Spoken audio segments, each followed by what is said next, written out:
വെളുത്ത് നല്ല തുടുത്ത് സുന്ദരിയായിട്ടുള്ള ഭാവനയെ ഞാൻ കറുപ്പൊക്കെ അടുപ്പിച്ച് അങ്ങനെ വേഷം കെട്ടിച്ചിട്ടാണ് അഭിനയിപ്പിച്ചെന്നുള്ള ഒരു പഴി പോലും കേൾക്കേണ്ടി വന്നിട്ടുണ്ട്. ജെ.സി. ഡാനിയലിനെ കണ്ടിട്ടുള്ള മറ്റ് 2 വ്യക്തികൾ അപ്പോൾ ജീവിച്ചിരിക്കുന്നത്, ഒന്ന് മണർക്കാട് മാത്യു, മറ്റൊന്ന് നമ്മുടെ അടൂർ ഗോപാലകൃഷ്ണനാണ്. ഞാൻ ചില കഥാപാത്രങ്ങളെ റിയൽ ക്യാരക്ടേഴ്സിനെ സിനിമയിൽ ചിത്രീകരിച്ചപ്പോൾ മോശമായിട്ട് കാണിച്ചു എന്നുള്ള ഒരു തെറ്റിദ്ധാരണയുടെ പേരിലാണ് വന്നത്. ജെ.സി. ഡാനിയലായിട്ട് അഭിനയിക്കാനായിട്ട് ആദ്യമേ തന്നെ എൻ്റെ മനസ്സിലുണ്ടായിരുന്നത് പൃഥ്വിരാജാണ്. അപ്പം ഞാൻ പൃഥ്വിരാജിനോട് ഇങ്ങനെ ഫോണിൽ ആദ്യം വിളിച്ചിട്ട് പറഞ്ഞു, ഇങ്ങനെ മലയാള സിനിമയുടെ പിതാവ് ജെ.സി. ഡാനിയലിനെ കുറിച്ച് ഞാൻ ബയോപിക്ക് ചെയ്യാൻ പോകുന്നു, അപ്പോൾ നിങ്ങൾ ആ കഥാപാത്രത്തെ അവതരിപ്പിക്കണമെന്ന് പറഞ്ഞു. പിന്നെ മറ്റൊരു കാര്യം കൂടി ഞാൻ പറഞ്ഞു, ഇപ്പോൾ വാങ്ങിച്ചുകൊണ്ടിരിക്കുന്ന പൈസ തരാൻ എൻ്റെ കയ്യിലില്ല, അപ്പോൾ അതുകൊണ്ട് ഞാൻ തരുന്ന പണം വാങ്ങിക്കണം. ചേലങ്ങാട് ഗോപാലകൃഷ്ണൻ ആദ്യമായിട്ട് എനിക്ക് തോന്നിയത് ശ്രീനിവാസൻ തന്നെയാണ്. പി കെ റോസിൻ്റെ കൃത്യമായ ഫോട്ടോഗ്രാഫ് എവിടെയില്ല എന്നുള്ളതാണ്. ഇന്നിപ്പോൾ നമ്മളെല്ലാവരും കാണുന്നൊരു ഫോട്ടോ എന്ന് പറഞ്ഞാൽ ചേലങ്ങാട് ഗോപാലകൃഷ്ണൻ്റെ ഡയറിയിൽ നിന്ന് ചേലങ്ങാട് ഗോപാലകൃഷ്ണൻ്റെ മകൻ കണ്ടെടുത്ത ഒരു ഫോട്ടോഗ്രാഫാണ്.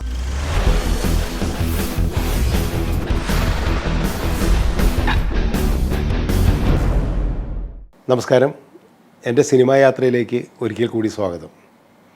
മലയാള സിനിമയുടെ പിതാവ് ജെ.സി. ഡാനിയൽ. ജെ.സി. ഡാനിയലിനെ കുറിച്ച് ഇന്നിപ്പോൾ മലയാളികൾക്ക് എല്ലാവർക്കും അറിയാം. അതിന് അറിഞ്ഞോ അറിയാതെയോ ഞാനും കൂടി ഒരു നിമിത്തമായി എന്നുള്ളത് എപ്പോഴും ആലോചിക്കുമ്പോൾ വലിയൊരു സന്തോഷം തരുന്ന കാര്യമാണ്. എൻ്റെ സിനിമാ ജീവിതത്തിൽ തന്നെ ഏറ്റവും നിർണായകമായിട്ടുള്ള ഒരു സിനിമയാണ് സെല്ലുലോയിഡ്. ഈ സെല്ലുലോയിഡ് എന്ന് പറയുന്ന സിനിമ മലയാള സിനിമയുടെ ചരിത്രം കൂടിയായി മാറി, മലയാള സിനിമയുടെ പിതാവിൻ്റെയും ജെ.സി. ഡാനിയലിൻ്റെയും, അതോടൊപ്പം തന്നെ മലയാളത്തിൻ്റെ ആദ്യ നായിക പി കെ റോസിയുടെയും. പി കെ റോസി എന്ന് പറയുമ്പോൾ നമുക്കിന്ന് പറയാൻ ഒരുപാട് പ്രത്യേകതകളുണ്ട്. പ്രത്യേകിച്ചും പുതിയ കാലത്ത് നിന്ന് തിരിഞ്ഞു നോക്കുമ്പോൾ ആ കാലഘട്ടത്തിൽ ഒരു ദളിത് നായിക മലയാള സിനിമയിൽ ആദ്യത്തെ നായികയായി വന്നു. അതൊരു ദളിത് പെൺകുട്ടിയെ വെച്ചുകൊണ്ടാണ് മലയാള സിനിമയുടെ നായിക ചരിത്രം തുടങ്ങുന്നത് എന്ന് പറയുമ്പോൾ അതും വലിയൊരു അത്ഭുതമാണ് ഇന്ന് നമ്മൾ ആലോചിക്കുമ്പോൾ. അങ്ങനെയാണ് മലയാള സിനിമ തന്നെ തുടങ്ങിയത്. അപ്പോൾ വിഗതകുമാരൻ എന്ന് പറയുന്ന ആദ്യത്തെ നിശബ്ദ സിനിമ മലയാള സിനിമയുടെ ചരിത്രം കുറിച്ചപ്പോൾ അതിൽ ജെ.സി. ഡാനിയൽ മാത്രമല്ല പി കെ റോസിയും അനശ്വരമായി എന്നുള്ളതാണ് വലിയൊരു സത്യം. ഞാൻ ആ സിനിമയിലേക്ക് എത്തുന്നത്, സെല്ലുലോയിഡ് എന്ന സിനിമയിലേക്ക് എത്തുന്നത് യാദൃശ്യമായിട്ടാണ്. എൻ്റെ സുഹൃത്ത് കറണ്ട് ബുക്സിൻ്റെ ജോണി എന്ന് പറഞ്ഞിട്ട്, കറണ്ട് ബുക്സിൻ്റെ പ്രസാധകനാണ് ജോണി. ഞങ്ങളിടയ്ക്ക് തൃശ്ശൂർ വെച്ച് കാണുകയും പല സിനിമാ ചർച്ചകളും, അദ്ദേഹം നിറയെ സിനിമകൾ കാണുന്ന ഒരാളാണ്. എല്ലാ തവണയും ഫിലിം ഫെസ്റ്റിവലിൽ ഞങ്ങൾ ഒരുമിച്ച് സിനിമകൾ കാണാനൊക്കെ ഉണ്ടാവാറുള്ളതാണ്.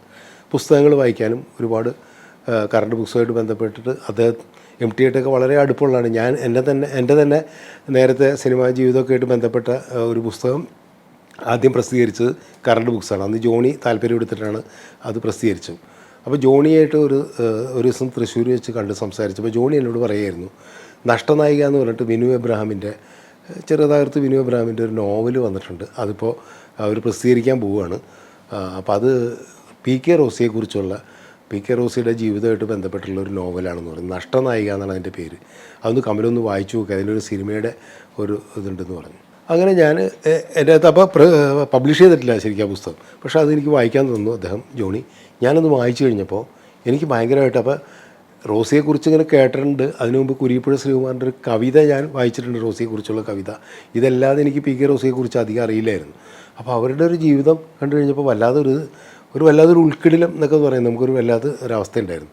പക്ഷേ ഈ പി കെ റോസിയുടെ ജീവിതത്തിലൂടെ ഞാൻ സഞ്ചരിച്ചു കഴിഞ്ഞപ്പോൾ ആ നോവലിൻ്റെ അവസാനത്തെ 2 പേജിൽ ജെ.സി. ഡാനിയലിനെ കുറിച്ച് പറയുന്നത്, ജെ.സി. ഡാനിയലിനെ കുറിച്ച് പലയിടത്തും റെഫറൻസ് ഉണ്ട്, കുറേ കാര്യങ്ങൾ പറയുന്നുണ്ട് നോവലിൽ വിനു പലയിടത്തും എഴുതി. പക്ഷേ അവസാനത്തെ 2 പേജിൽ വിനു എഴുതിയിട്ടുള്ളൊരു സംഭവത്തിലാണ് ഈ ഫിലിം റോള് മകൻ കത്തിച്ച് കളയുമ്പോൾ നിസ്സംഗനായി നോക്കി നിന്ന ജെ.സി. ഡാനിയലിനെ കുറിച്ച്, ആ ഫിലിം റോളിനെ കുറിച്ചും അത് അതിൽ ഈ വിനു എബ്രഹാം എഴുതിയിട്ടുണ്ട്. അത് വായിച്ചു കഴിഞ്ഞപ്പോൾ എൻ്റെ ചങ്കിൽ എവിടെയോ കൊണ്ട മാതിരി തോന്നി. അപ്പം ഞാൻ ജോണിയെ വിളിച്ചിട്ട് പറഞ്ഞ്, ഇതിപ്പോൾ നഷ്ടനായികയല്ല സിനിമയാക്കേണ്ടത്, ജെ.സി. ഡാനിയലിനെ കുറിച്ചും പി കെ റോസിയെക്കുറിച്ചും ഒരുമിച്ച് സിനിമയാക്കണം, എന്നാൽ മാത്രമേ ഇതുകൊണ്ട് കാര്യമുള്ളൂ.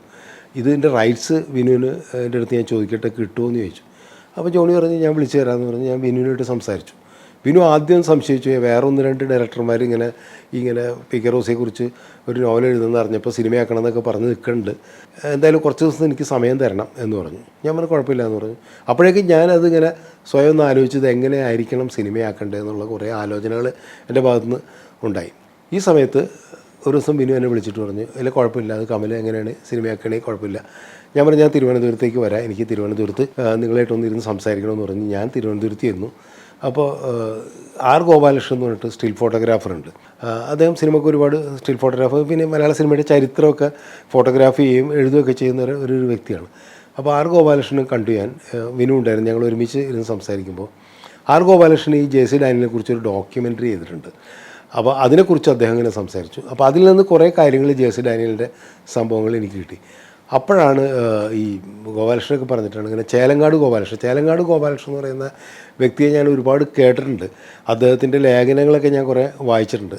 അപ്പോൾ ഞാൻ ഈ സിനിമ ചെയ്യാനായിട്ട് ആലോചിക്കുന്ന സമയത്ത് അദ്ദേഹം ജീവിച്ചിരിപ്പില്ല, അദ്ദേഹം മരിച്ചു പോയിരിക്കുന്നു. പക്ഷെ അദ്ദേഹം ഈ ജെ സി ഡാനിയലിനെ കുറിച്ചൊരു അദ്ദേഹത്തിൻ്റെ ജീവചരിത്രം എഴുതിയിട്ടുള്ളത് ഈ ചേലങ്ങാട് ഗോപാലകൃഷ്ണനാണ്. അപ്പോൾ അദ്ദേഹത്തിൻ്റെ ഒരു പുസ്തകമുണ്ട്, അദ്ദേഹത്തിൻ്റെ മകനുണ്ട്, ഈ ചേലങ്ങാട് ഗോപാലകൃഷ്ണൻ്റെ മകൻ. അദ്ദേഹത്തോട് ചോദിച്ചു കഴിഞ്ഞിട്ടുണ്ടെങ്കിൽ ഒരുപാട് റെഫറൻസ് കിട്ടുമെന്ന് പറഞ്ഞ് ഈ അദ്ദേഹത്തിൻ്റെ മകനെ സാജു ചേലങ്ങാടിനെ ഞങ്ങൾ വിളിക്കുന്നു. അദ്ദേഹവും വരുന്നു തിരുവനന്തപുരത്ത്. ഞങ്ങൾ ഒരുമിച്ചിരുന്ന് സംസാരിക്കുന്നു. അപ്പോൾ സാജു കുറേ ചേലങ്ങാടിൻ്റെയിലുള്ള നേരിട്ട് ജെ സി ഡാനിയലിനെ കണ്ടിട്ടുള്ളൊരു വ്യക്തി കൂടിയാണ് ചേലങ്ങാട് ഗോപാലകൃഷ്ണൻ എന്ന് പറയുന്നത്, സിനിമയിൽ ശ്രീനിവാസൻ ചെയ്ത ക്യാരക്ടർ. അപ്പോൾ അദ്ദേഹത്തിൻ്റെ അനുഭവങ്ങളും കാര്യങ്ങളൊക്കെ അദ്ദേഹം കുറിച്ച് വെച്ചിട്ടുള്ള കുറേ കാര്യങ്ങളൊക്കെ ഈ സാജു എൻ്റെ അടുത്ത് കൊണ്ട് തരുന്നു. ഞാനിതെല്ലാം കൂടി ക്രോഡീകരിച്ച് ഇതെല്ലാം വെച്ചിട്ട് ഞാനങ്ങനെ വിനുവിൻ്റെ അടുത്ത് പറഞ്ഞ് റൈറ്റ്സ് എനിക്ക് തരാം, ഞാൻ തന്നെയാണ് സ്ക്രിപ്റ്റ് എഴുതാൻ പോണത്. അപ്പോൾ അതിന് വിനുവിന് വിരോധം ഉണ്ടായിരുന്നില്ല. എൻ്റേതായ രീതിയിൽ ഞാനിതിനെ സിനിമയാക്കാനായിട്ട് പോവുകയാണ്. ഞാനൊരു സ്ക്രീൻ പ്ലേ ഉണ്ടാക്കിയതിന് ശേഷം നമുക്ക് ഒരുമിച്ചിരിക്കാം, നിങ്ങളുടെയൊക്കെ കോൺട്രിബ്യൂഷൻ എന്താണെന്നുള്ളത് അതിനുശേഷം നമുക്ക് ആലോചിക്കാം എന്ന് പറഞ്ഞു. ഞാൻ ചേലങ്ങാട് ഗോപാലകൃഷ്ണൻ്റെ ഈ പുസ്തകം, ജെ സി ഡാനിയലിൻ്റെ ജീവചരിത്രം, അതുപോലെ തന്നെ നഷ്ടനായിക എന്ന് പറഞ്ഞ നോവൽ, പിന്നെ കിട്ടാവുന്ന ജെ സി ഡാനിയലിനെ കുറിച്ചും പി കെ റോസിയെക്കുറിച്ച് കിട്ടാവുന്ന എല്ലാ ലേഖനങ്ങളും തേടി പിടിച്ചു, കുറേ കളക്ട് ചെയ്ത് ഈ സാജു കുറേ അതിൽ ഹെൽപ്പ് ചെയ്യുകയും ചെയ്തിരുന്നു. പിന്നെ ജെ സി ഡാനിയലിനെ കണ്ടിട്ടുള്ള മറ്റ് 2 വ്യക്തികൾ അപ്പോൾ ജീവിച്ചിരിക്കുന്നത്, ഒന്ന് മണർക്കാട് മാത്യു എന്ന് പറഞ്ഞിട്ട് മനോരമയിൽ അദ്ദേഹം മനോരമയുടെ എഡിറ്ററൊക്കെ ആയിരുന്ന ആളാണ്. ഒന്ന് അദ്ദേഹമാണ്. ഞാൻ അദ്ദേഹത്തെ വിളിച്ചു. അദ്ദേഹം ജെ സി ഡാനിയലിന് ഇൻ്റർവ്യൂ ചെയ്തിട്ടുള്ള വ്യക്തിയാണ്. മറ്റൊന്ന് നമ്മുടെ അടൂർ ഗോപാലകൃഷ്ണനാണ്, അടൂർ സാറാണ്. അടൂർ സാറ് ഒരിക്കൽ ജെ സി ഡാനിയലിനെ മീറ്റ് ചെയ്തിട്ടുണ്ട്. അവിടെ പോയിട്ട് അദ്ദേഹത്തിൻ്റെ നാഗർകോവിലുള്ള വീട്ടിൽ പോയി മീറ്റ് ചെയ്തിട്ടുണ്ട്. അപ്പോൾ ഞാൻ അടൂർ സാറിൻ്റെ വീട്ടിൽ പോയി.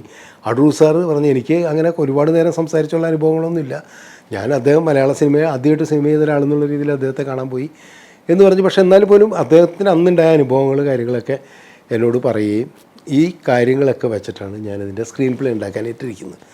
സ്ക്രീൻ പ്ലേ ഉണ്ടാക്കാനായിട്ടിരിക്കുമ്പോൾ എൻ്റെ ഒരു തോന്നലെന്ന് പറഞ്ഞാൽ ഞാൻ ചെയ്യാൻ പോകുന്നത് ഒരു ഫിക്ഷനാണ്. അപ്പോൾ ഇതിന് റിയലായിട്ട് നടന്ന കാര്യങ്ങളെക്കാളും കൂടുതൽ എനിക്ക് വേണ്ടത് ഫിക്ഷനാണ്. അപ്പോൾ ഫിക്ഷനാകുമ്പോൾ ചില സ്വാതന്ത്ര്യങ്ങൾ എനിക്ക് എടുക്കണം. അപ്പോൾ ഈ ആർ ഗോപാലകൃഷ്ണൻ പറഞ്ഞതനുസരിച്ച് ഈ ജെ സി ഡാനിയലിൻ്റെ മകൻ ജീവിച്ചിരിപ്പുണ്ട്, ഹാരിസ് ഡാനിയൽ. അപ്പോൾ അദ്ദേഹത്തെ മീറ്റ് ചെയ്യണം. അപ്പോൾ ഹാരിസ് ഡാനിയൽ ഈ ഡോക്യുമെൻ്ററിയിൽ ഹാരിസ് ഡാനിയലിൻ്റെ കുറച്ച് ക്ലിപ്പിങ്സും കാര്യങ്ങളൊക്കെ ഉണ്ട്. അപ്പോൾ അത് ഈ ആർ ഗോപാലകൃഷ്ണനോട് പറയുകയും ഈ ഹാരിസ് ഡാനിയലിനെ ഞാൻ ബന്ധപ്പെട്ടു, ഹാരിസ് ഡാനിയൽ തിരുവനന്തപുരത്ത് വരുന്നുണ്ടെന്ന് പറഞ്ഞു. അങ്ങനെ ഞാൻ അദ്ദേഹത്തെ തിരുവനന്തപുരത്ത്, അദ്ദേഹം ജെ സി ഡാനിയലിൻ്റെ ഒരു മകളും തിരുവനന്തപുരത്ത് ഉണ്ട്. അപ്പോൾ ഇവരെ 2 പേരെ ഞാൻ മീറ്റ് ചെയ്യുന്നു. അവരിൽ നിന്ന് നമുക്ക് കിട്ടുന്നത്, അപ്പോൾ ഹാരിസ് ഡാനിയലാണ് ഇതിലൊരു കഥാപാത്രം. ഈ ഫിലിം റോള് കത്തിക്കുന്നത് ഈ മകനാണല്ലോ, അന്ന് ചെറിയ കുട്ടിയായിരുന്ന ഈ മകനാണ് ഇത് കത്തിച്ചു കളഞ്ഞത്.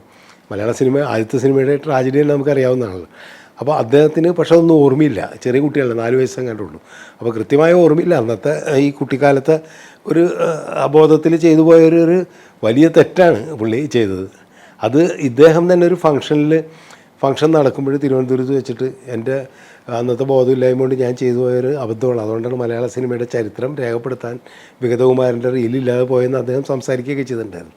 അപ്പോൾ അതൊക്കെ അങ്ങനെ ഞാൻ സിനിമയിൽ സ്ക്രീൻ പ്ലേയിൽ ഉൾപ്പെടുത്തുകയൊക്കെ ചെയ്തു. അങ്ങനെയാണ് അതിൻ്റെ സ്ക്രിപ്റ്റ് ഞാൻ വർക്ക് ചെയ്യുന്നത്.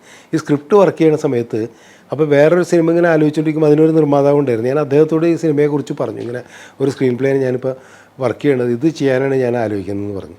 അപ്പോൾ അദ്ദേഹത്തിന് അങ്ങനെ ഒരു സിനിമ എടുക്കാനായിട്ടൊരു ധൈര്യമില്ല. അപ്പോൾ അങ്ങനെ പുള്ളി ബാക്ക് ഔട്ട് ചെയ്തു. അപ്പം ഞാൻ ആലോചിച്ചു, പെരുമഴക്കാലം ഇപ്പോൾ സലീം പടിത്ത് ആയിട്ട് ഞാൻ ചെയ്ത പോലെ തന്നെ ഇത് ഞാനങ്ങ് പ്രൊഡ്യൂസ് ചെയ്താലോ എന്ന് ആലോചിക്കുകയാണ്. സ്വന്തമായിട്ട് പ്രൊഡ്യൂസ് ചെയ്യാനായിട്ട് തീരുമാനിക്കും. അപ്പോൾ ഞാൻ ഇന്നുവരെ ഒരു സിനിമയെ പ്രൊഡ്യൂസ് ചെയ്തിട്ടുള്ളൂ, അതാണ് സെല്ലുലോയിഡ്. അപ്പോൾ സംവിധായകൻ മാത്രമല്ല, നിർമ്മാതാവും തിരക്കഥാകൃത്തും ഞാൻ തന്നെയാണ് അതിൻ്റെ. അപ്പോൾ നിർമ്മാതാവാകാൻ തീരുമാനിച്ചു കഴിഞ്ഞപ്പോൾ എന്നെ സംബന്ധിച്ചിടത്തോളം ഫണ്ട് ഒരു വലിയ ഇഷ്യൂ ആണ്. അപ്പോൾ എൻ്റെ വളരെ അടുത്തൊരു സുഹൃത്തുണ്ട്, ആസ്പിൻ അഷ്റഫ് എന്ന് പറഞ്ഞിട്ട്, അദ്ദേഹമായിട്ട് ഞാൻ എല്ലാ സിനിമയും തുടങ്ങുന്ന സമയത്ത് ഡിസ്കസ് ചെയ്യാറുണ്ട്, കാര്യങ്ങളൊക്കെ സംസാരിക്കാറുണ്ട്. അപ്പോൾ ഞാൻ അദ്ദേഹത്തോട് സംസാരിച്ച് കഴിഞ്ഞപ്പോൾ ഞങ്ങളുടെ കോമൺ ഫ്രണ്ട് ഉണ്ട്, ഉബൈദ് എന്ന് പറഞ്ഞിട്ട് മസ്കറ്റിലുള്ള ഒരു സുഹൃത്താണ്. അപ്പോൾ ഉബൈദിനോട് നമുക്ക് സംസാരിക്കും, ഉബൈദ് ഫണ്ട് ചെയ്യുമെന്ന് പറഞ്ഞു. അങ്ങനെ ഉബൈദിനെ ഫോണിൽ വിളിച്ചു. ഉബൈദ് അടുത്ത മാസത്തെ വരുന്നു എന്ന് പറഞ്ഞു. ഉബൈദ് വന്നു, ഞങ്ങൾ അദ്ദേഹമായിട്ട് സംസാരിച്ചു. അങ്ങനെ ഉബൈദ് ഫണ്ട് ചെയ്യാനായിട്ട് തയ്യാറായി. അപ്പോൾ ഉബൈദും ഞാനും കൂടി ചേർന്നിട്ടാണ് പിന്നെ ആ സിനിമ നിർമ്മിച്ചത്. അപ്പോൾ ഞങ്ങളിതിൻ്റെ നിർമ്മാണം ഞങ്ങൾ തന്നെ ചെയ്യാൻ തീരുമാനിച്ചു കഴിഞ്ഞപ്പോൾ ഞാൻ ആലോചിച്ച് കഴിഞ്ഞിട്ടുണ്ടെങ്കിൽ നല്ല ബഡ്ജറ്റ് വരും. കാരണം ഇത് പീരീഡ് സബ്ജക്റ്റാണ്. പഴയ കാലമൊക്കെ നമുക്ക് കുറേ സെറ്റിട്ട് ഷൂട്ട് ചെയ്യേണ്ടി വരും. ഇന്നത്തെ അത്രയും നമുക്ക് ഗ്രാഫിക്സൊക്കെ ഉപയോഗിക്കാവുന്ന ഒരു ഇതിലേക്ക് മലയാള സിനിമ അത്ര സാങ്കേതികമായിട്ട് വളർന്നിട്ടില്ല. ഇപ്പോൾ 2012 ഞങ്ങളത് ചിത്രീകരിക്കുന്നത്. എന്നാൽ പോലും കുറച്ച് ഗ്രാഫിക്സൊക്കെ നമുക്ക് ഉപയോഗിക്കാം. അന്നത്തെ കാലത്തെ ഗ്രാഫിക്സൊക്കെ വെച്ച് 2012 നമുക്ക് അവൈലബിൾ ആയിട്ടുള്ള ഗ്രാഫിക്സൊക്കെ വെച്ചിട്ട് നമ്മൾ കുറേ കാര്യങ്ങൾ അങ്ങനെ ഗ്രാഫിക്സിൽ ചെയ്യാമെന്നൊക്കെ തീരുമാനിച്ച് ബഡ്ജറ്റൊക്കെ ഇട്ട് നോക്കുമ്പോൾ നല്ല പൈസ വരും സിനിമ ഉണ്ടാക്കാനായിട്ട്. അപ്പോൾ എന്നെ സംബന്ധിച്ചോളം ജെ.സി. ഡാനിയലായിട്ട് അഭിനയിക്കാനായിട്ട് ആദ്യമേ തന്നെ എൻ്റെ മനസ്സിലുണ്ടായിരുന്നത് പൃഥ്വിരാജാണ്.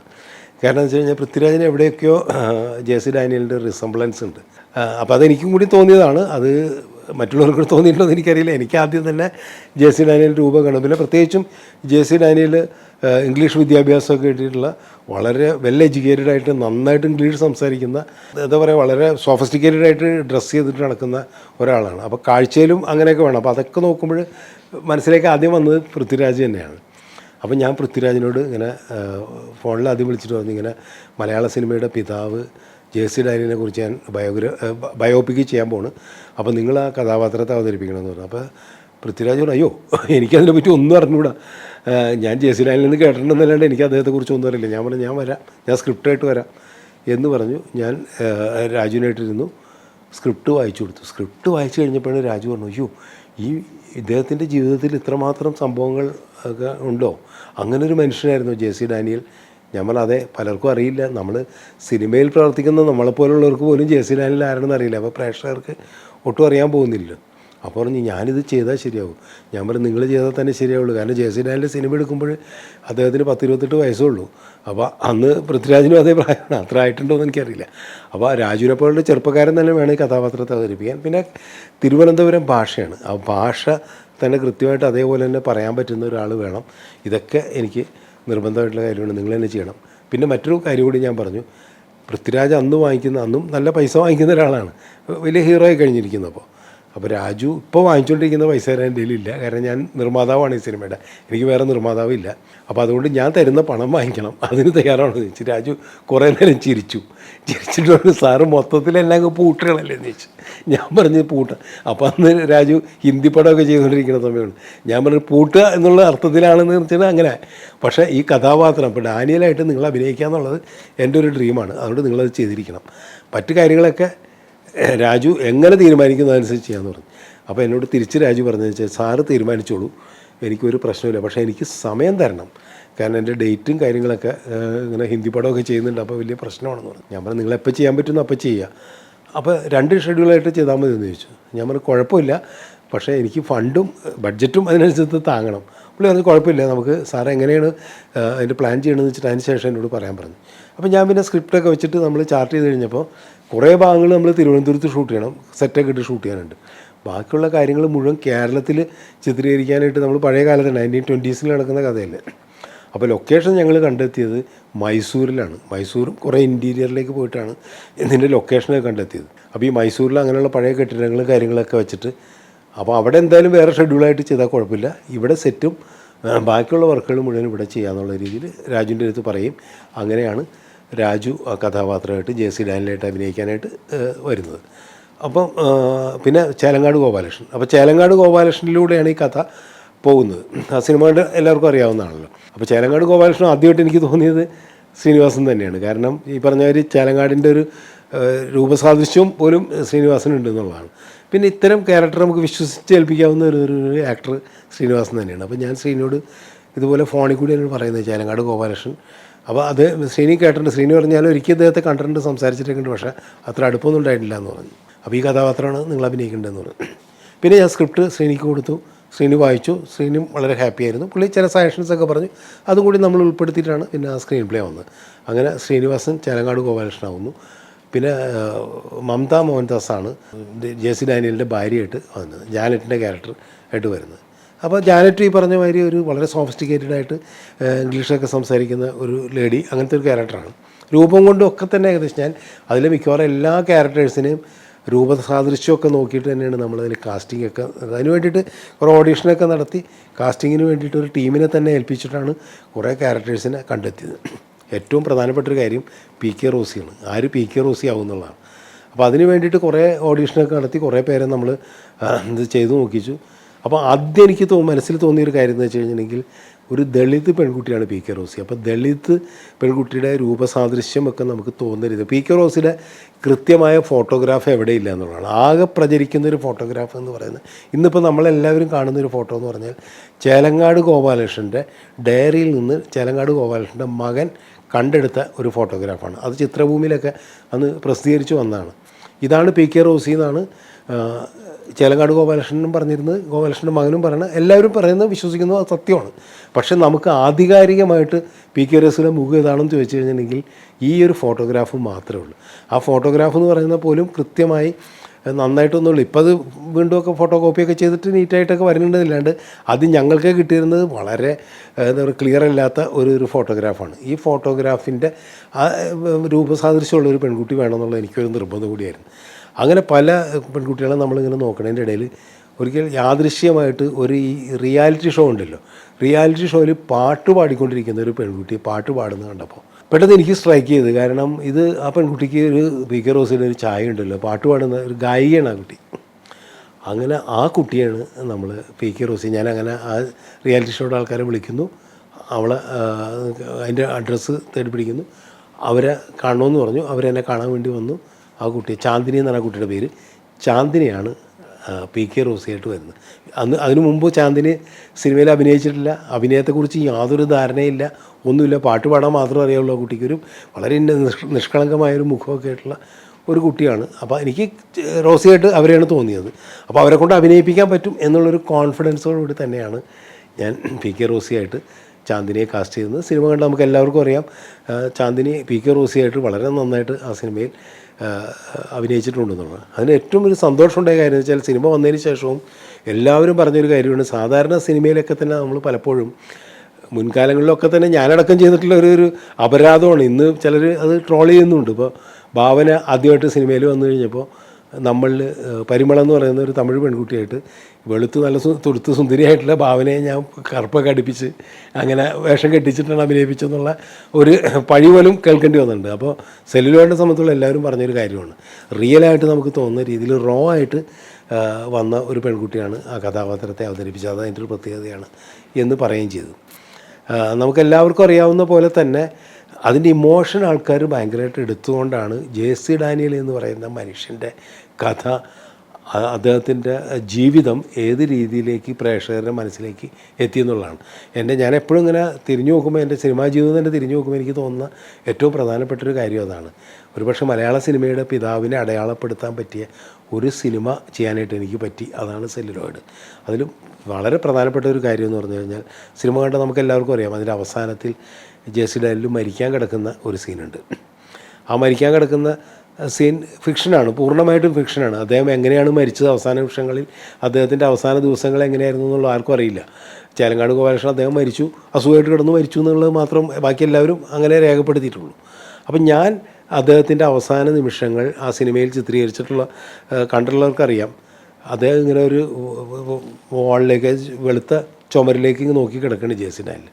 അദ്ദേഹം ഇങ്ങനെ അവസാന ശ്വാസങ്ങൾ എടുക്കുന്ന സമയത്ത് ഈ വെളുത്ത ചുമരിൽ നിഴൽ ഇങ്ങനെ ഒരു ചെടി ഇങ്ങനെ ആടുന്നതിൻ്റെ നിഴലുകൾ ഇങ്ങനെ ആടുമ്പോൾ കുറേ നിഴൽ ചിത്രങ്ങളാണ് ആ സ്ക്രീനിൽ ഇങ്ങനെ മറ്റേ വെളുത്ത ചുമരിൽ കാണുന്നത്. അപ്പോൾ അത് ജെ.സി. ഡാനിയൽ സിനിമ കണ്ടുകൊണ്ട് കിടക്കുകയാണ്. അവസാനവും അദ്ദേഹത്തിൻ്റെ മനസ്സിൽ സിനിമയാണെന്ന് കാണിക്കുന്ന രീതിയിലേക്കാണ് ആ സിനിമയുടെ അവസാനം അദ്ദേഹത്തിൻ്റെ മരണം നമ്മൾ ചിത്രീകരിച്ചത്. ഇത് ഞാൻ ചിത്രീകരിക്കാനായിട്ടൊരു കാരണമുണ്ട്. വേണുവാണ് അതിൻ്റെ ക്യാമറാമാൻ. അപ്പോൾ വേണുവിനായിട്ട് ഞാൻ ഈ കാര്യം ഡിസ്കസ് ചെയ്യുമ്പോൾ തന്നെ ഞാൻ വേണുവിൻ്റെ അടുത്ത് പറഞ്ഞു, ഇത് എൻ്റെ ഒരു അനുഭവം കൂടിയാണ് ഞാനിത് പറയുന്നത്. ജെ.സി. ഡാനിയലിന് ഇങ്ങനെ ഒരിക്കലും അനുഭവം ഉണ്ടായില്ല. പക്ഷേ ജെ.സി. ഡാനിയലിനെ പോലെ തന്നെ നമുക്ക് ഓർക്കേണ്ട ഒരു സംവിധായകനുണ്ട് ഇവിടെ, പി.എൻ. മേനോൻ, എൻ്റെ ഗുരുനാഥനാണ്. അദ്ദേഹത്തിൻ്റെ ജീവിതമായിട്ട് ബന്ധപ്പെട്ട അദ്ദേഹത്തിൻ്റെ അവസാന നാളുകളിലുണ്ടായ ഒരു അനുഭവമാണ് ഞാനിത് പറയുന്നത്. കാരണം അദ്ദേഹം അൽഷിമേഴ്സ് വന്നിട്ടാണ്, അവസാന കാലത്ത് അദ്ദേഹത്തിന് ഓർമ്മകളൊക്കെ നഷ്ടപ്പെട്ട് അൽഷിമേഴ്സ് വന്നിട്ടാണ് പി.എൻ. മേനോൻ സാർ മരിക്കുന്നത്. എൻ്റെ ഗുരുനാഥനാണ് അദ്ദേഹം.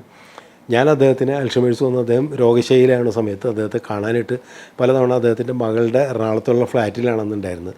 ഞാൻ പലതവണ കാണാൻ വേണ്ടി പോയിട്ടുണ്ട്. അപ്പോൾ ഒരു ദിവസം ഞാൻ ചെന്ന് കഴിഞ്ഞപ്പോൾ ആദ്യമൊക്കെ ഒന്ന് രണ്ട് പ്രാവശ്യം ചെന്നപ്പോൾ കമലിന് ഇങ്ങനെ കുറേ പ്രാവശ്യം പറഞ്ഞപ്പോൾ കമലിന് ഇങ്ങനെ തിരിച്ചു പറയും, എൻ്റെ കയ്യിലേക്ക് പിടിക്കും, അങ്ങനെയൊക്കെ ഉണ്ടായിട്ടുണ്ടായിരുന്നു. ലാസ്റ്റ് ഒരു ദിവസം ഞാൻ ചെല്ലുമ്പോൾ മോള് മേനോൻ സാറിൻ്റെ മകളുണ്ട്, ജയ എന്നാണ് അവളുടെ പേര്, ജയശ്രീ. ജയ ഇങ്ങനെ പറയാണ്, അച്ഛന് അപ്പം ഞാൻ നോക്കുമ്പോൾ നേരെ മുമ്പിൽ ഒരു വൈര് ചുമരുണ്ട്. ആ ചുമരിലേക്ക് നോക്കി കിടക്കാം മേനോൻ സാർ. അപ്പോൾ ഏത് നേരം നോക്കിയാലും അച്ഛനെ ഈ ചുമരിൽ നോക്കി കിടക്കും. അച്ഛൻ ഇടയ്ക്ക് ചിരിക്കും, ഇടയ്ക്ക് എന്തൊക്കെയോ വർത്തമാനം പറഞ്ഞുകൊണ്ടിരിക്കും. അച്ഛൻ സിനിമ കണ്ടുകൊണ്ടിരിക്കുകയാണ് എന്നാണ് എന്നോട് ജയ പറഞ്ഞത്. അച്ഛനിങ്ങനെ സിനിമ കണ്ടിങ്ങനെ അത് എൻജോയ് ചെയ്തുകൊണ്ടിരിക്കുകയാണെന്ന് പറയുന്നത്. അപ്പം എന്നെ അത്ഭുതപ്പെടുത്തിയൊരു കാര്യം എന്ന് വെച്ച് കഴിഞ്ഞിട്ടുണ്ടെങ്കിൽ അദ്ദേഹത്തിൻ്റെ അവസാന നാളുകളിലും അദ്ദേഹത്തിൻ്റെ മനസ്സിൽ ബാക്കി എല്ലാ ഓർമ്മകളും നഷ്ടപ്പെട്ടു. അദ്ദേഹത്തിൻ്റെ പ്രിയപ്പെട്ടവരെയൊക്കെ അദ്ദേഹം മറന്നുപോയി, സിനിമയും മറന്നു, അദ്ദേഹത്തിൻ്റെ പേര് പോലും അദ്ദേഹം മറന്നപ്പോഴും അദ്ദേഹം മറക്കാതെ എന്തൊക്കെയോ സിനിമകൾ കണ്ടുകൊണ്ടിരിക്കുകയാണെന്നുള്ള ഒരു അനുഭവമാണ്, നേരെയുള്ള അനുഭവമാണ്. PN മേനോൻ സാറിനെ ഞാൻ ഡെഡിക്കേറ്റ് ചെയ്തിട്ടാണ് ഞാൻ ആ സിനിമയിൽ ചിത്രീകരിച്ചെന്നുള്ളത്. അത് എന്നെ സംബന്ധിച്ചോളം ഒരു വല്ലാത്തൊരു അനുഭവമാണ്. ഇങ്ങനെ വളരെ ഹൃദയസ്പർശിയായിട്ടുള്ള സീനുകളിലൂടെ ആ സിനിമ കടന്നുപോയതുകൊണ്ട് തന്നെയാണ് ഒരു ബയോപിക് എന്നുള്ള രീതിയിൽ മാത്രമല്ല ജനങ്ങളൊക്കെ സ്വീകരിക്കുന്ന ഒരു സിനിമയായിട്ട് അത് മാറിയത്. അത് റിലീസ് ചെയ്യുന്ന സമയത്ത് ചില വിവാദങ്ങളൊക്കെ ഉണ്ടായിരുന്നു. അതിലേക്കൊന്നും ഞാൻ പോകുന്നില്ല. നമുക്കെല്ലാവർക്കും അറിയാം ഒരു സിനിമയുടെ ചില ഇപ്പോൾ ഉണ്ടാവണ അത്രയും ഉണ്ടായിരുന്നു. ഇപ്പോൾ സോഷ്യൽ മീഡിയ ഒന്നും ഇത്ര സജീവമാകുന്നൊരു കാലമല്ല അന്ന്. അതുകൊണ്ട് തന്നെ ടെലിവിഷനിലേക്കാണ് അതിൻ്റെ പ്രശ്നങ്ങളൊക്കെ വന്നത്. ഒന്നുമല്ല, ഞാൻ ചില കഥാപാത്രങ്ങളെ റിയൽ ക്യാരക്ടേഴ്സിനെ സിനിമയിൽ ചിത്രീകരിച്ചപ്പോൾ മോശമായിട്ട് കാണിച്ചു എന്നുള്ള ഒരു തെറ്റിദ്ധാരണയുടെ പേരിലാണ് അത് വന്നത്. ഞാനതിലേക്കൊന്നും പോകുന്നില്ല. പക്ഷേ ചില ആൾക്കാരെ കാണിച്ചു കഴിഞ്ഞപ്പോൾ ഇപ്പോൾ ഒരു ഉദാഹരണത്തിന് വയലാറിനെ ആ സിനിമയിൽ കാണിക്കുന്നുണ്ട്. സിനിമ കണ്ടുള്ള എല്ലാവർക്കും അറിയാം. വയലാറിന് അതേ രൂപം സാധിച്ചുള്ള ഒരാളെ അതുപോലെ തന്നെയാണ് ആ സിനിമയിൽ കാണിച്ചപ്പോൾ അത് സ്ക്രീനിൽ അദ്ദേഹത്തെ കണ്ടു കഴിഞ്ഞപ്പോൾ ക്ലാപ്സായിരുന്നു, തിയേറ്ററിൽ കയ്യടിയായിരുന്നു. കാരണം വയലാറിനെ കാണുന്ന പോലെ ഉണ്ടെന്ന് പറഞ്ഞിട്ടുണ്ട്. അതൊക്കെ ഒരനുഭവമാണ്. പിന്നെ അതിൻ്റെ ചിത്രീകരണം അതൊക്കെ പറയുകയാണെങ്കിൽ കുറേ പറയേണ്ട ഒരു കാരണം എന്ന് വെച്ച് കഴിഞ്ഞാൽ മൈസൂർ നമുക്ക് സെറ്റ് ഇട്ടിട്ട് നമ്മൾ അവിടെയും കുറേ ഷൂട്ട് ചെയ്തു, റിയൽ ആയിട്ടുള്ള കുറേ ലൊക്കേഷനിൽ. അപ്പോൾ ഒരു വലിയൊരു അനുഭവം തന്നെയായിരുന്നു ആ സെല്ലുലോയിഡ് എന്ന് പറയുന്ന സിനിമ. അത് നിർമ്മിക്കാൻ പറ്റി, അത് സംവിധാനം ചെയ്യാൻ പറ്റി. മികച്ച സിനിമക്കുള്ള സംസ്ഥാന ഗവൺമെൻറ്റിൻ്റെ അവാർഡ് ആ വർഷത്തെ, മാത്രമല്ല മികച്ച നടനുള്ള അവാർഡ് പൃഥ്വിരാജിന് കിട്ടി. ഇത് മാത്രമല്ല സംഗീതം, അതിൻ്റെ സംഗീതം ഇതിനെക്കുറിച്ച് കൂടി പോകാൻ പറ്റില്ല. M ജയചന്ദ്രനാണ് അതിന് റീ റെക്കോർഡിങ്ങും പാട്ടുകളും ചെയ്തത്. 2 അതിമനോഹരമായ പാട്ടുകൾ, വളരെ പോപ്പുലറായ പാട്ടുകളാണ് അതിലുണ്ടായിരുന്നത്. ഒരു പാട്ട് എഴുതി റഫീഖ് അഹമ്മദും മറ്റേത് ഏങ്ങണ്ടിയൂർ ചന്ദ്രശേഖരനുമാണ്. പഴയ കാലത്തെ പാട്ടുകൾ എന്നുള്ള രീതിയിലാണല്ലോ നമ്മൾ 1920s കഥ നടക്കുന്നത്. ആ കാലഘട്ടത്തിലെ ഒരു സംഗീതത്തിന് ചേരുന്ന രീതിയിൽ ഉള്ളൊരു മ്യൂസിക്കാണ് ആ 2 പാട്ടുകളിലും ഉണ്ടായിരുന്നത്. അത് പാടിയത്, ഒരു പാട്ട് പാടിയത് കാറ്റേ കാറ്റേ എന്ന് പറയുന്ന പാട്ട് വൈക്കം വിജയലക്ഷ്മിയും ശ്രീറാമുമാണ്. ആ പഴയ കാലത്തൊരു ശബ്ദം വേണം എന്നാണ് ഞാൻ M ജയചന്ദ്രൻ്റെ അടുത്ത് പറഞ്ഞിട്ടുണ്ടായിരുന്നത്. നമുക്ക് പണ്ടൊക്കെ നമുക്ക് KPS സുലോചന, KS ജോർജിൻ്റെയൊക്കെ കാലഘട്ടത്തിൽ, KPSൽ അത് 1950s ഇത് അതിനൊക്കെ മുമ്പുള്ളൊരു കാലഘട്ടത്തിൽ നമുക്ക് തോന്നുന്ന ചില ശബ്ദം, ആ രീതിയിലുള്ള ശബ്ദം വേണമെന്ന് മാത്രമേ ഞാൻ പറഞ്ഞിട്ടുണ്ടായിരുന്നുള്ളൂ. അങ്ങനെ M ജയചന്ദ്രൻ കണ്ടെത്തിയാണ് വൈക്കം വിജയലക്ഷ്മിയും ശ്രീറാമിനെയും. ഒറ്റ പാട്ടുകൊണ്ട് തന്നെ വൈക്കം വിജയലക്ഷ്മി വളരെയധികം പോപ്പുലറായി. അതുപോലെ തന്നെ ഏനുണ്ടോടി എന്നുള്ള പാട്ട്, അതിൽ PK റോസിലെ അവരുടെ ഇതുമായിട്ട് ബന്ധപ്പെട്ടുള്ള പാട്ടാണത്. അത് പാടിയത് സിത്താരയാണ്. സിത്താരയുടെ അതിനുശേഷം സിത്താര വളരെ പോപ്പുലറായി, ഒരുപാട് പാട്ടുകൾ പാടി. നമുക്കറിയാം റോ ആയിട്ടുള്ളൊരു ശബ്ദം, അത് ഒറിജിനൽ വോയിസ് അല്ല സിത്താരയുടെ. സിത്താര ആ ക്യാരക്ടറിന് വേണ്ടി ആ ഒരു രീതിയിലേക്ക് പാടുകയാണ് ഉണ്ടായിരുന്നത്. പഴയ കാലത്തെ ശബ്ദം ഒരു രീതിയിൽ പറഞ്ഞാൽ അനുകരിച്ചിട്ട് തന്നെയാണ് പാടിയത്. പക്ഷേ സിത്താര അതിമനോഹരമായിട്ട് ആ പാട്ട് പാടിയെന്നുള്ളതാണ്. ഇവർക്കെല്ലാവർക്കും, സംഗീത വിഭാഗത്തിൽ എല്ലാവർക്കും ഈ പടത്തിന് അവാർഡ് കിട്ടിയെന്നുള്ളതാണ്. M ജയചന്ദ്രനും അതുപോലെ തന്നെ സിംഗേഴ്സിനും ഒക്കെ അവാർഡ് കിട്ടിയെന്നുള്ളത്. നിറയെ അംഗീകാരങ്ങൾ കിട്ടിയിട്ടുള്ള പടമാണ് സെല്ലുലോയിഡ്. മികച്ച സിനിമയ്ക്കുള്ള സംസ്ഥാന ഗവൺമെൻറ്റിൻ്റെ അവാർഡും അതുപോലെ തന്നെ നാഷണൽ അവാർഡ്, മികച്ച മലയാള സിനിമയ്ക്കുള്ള നാഷണൽ അവാർഡ്, ഫിലിം ഫെസ്റ്റിവലിലൊക്കെ എൻട്രി കിട്ടി. അങ്ങനെ വളരെയധികം എന്താ പറയുക, അക്കാഡമിക്കായിട്ടും റെക്കഗ്നീഷൻ കിട്ടുകയും ഒപ്പം പോപ്പുലർ ആവുകയും ചെയ്തിട്ടുള്ള എൻ്റെ ഏറ്റവും മികച്ച സിനിമകളിൽ ഒന്നായിട്ടുള്ള ഒരു സിനിമ തന്നെയാണ് സെല്ലുലോയിഡ്. ജനങ്ങൾ സ്വീകരിച്ചത് 2 രീതിയിലാണ്. ഒന്ന്, അതിൻ്റെ കഥ ഹൃദയസ്പർശിയായിട്ട് നമുക്ക് പറയാൻ പറ്റി എന്നുള്ളതും, ഒപ്പം JC ഡാനിയൽ അതുപോലെ തന്നെ PK റോസിയെയും JC ഡാനിയലിനെയും അടയാളപ്പെടുത്തുന്ന ഒരു സിനിമയായി അത് ചരിത്രത്തിൽ വന്നു എന്നുള്ളത് കൂടിയാണ് സെല്ലുലോയിഡിൻ്റെ പ്രത്യേകത.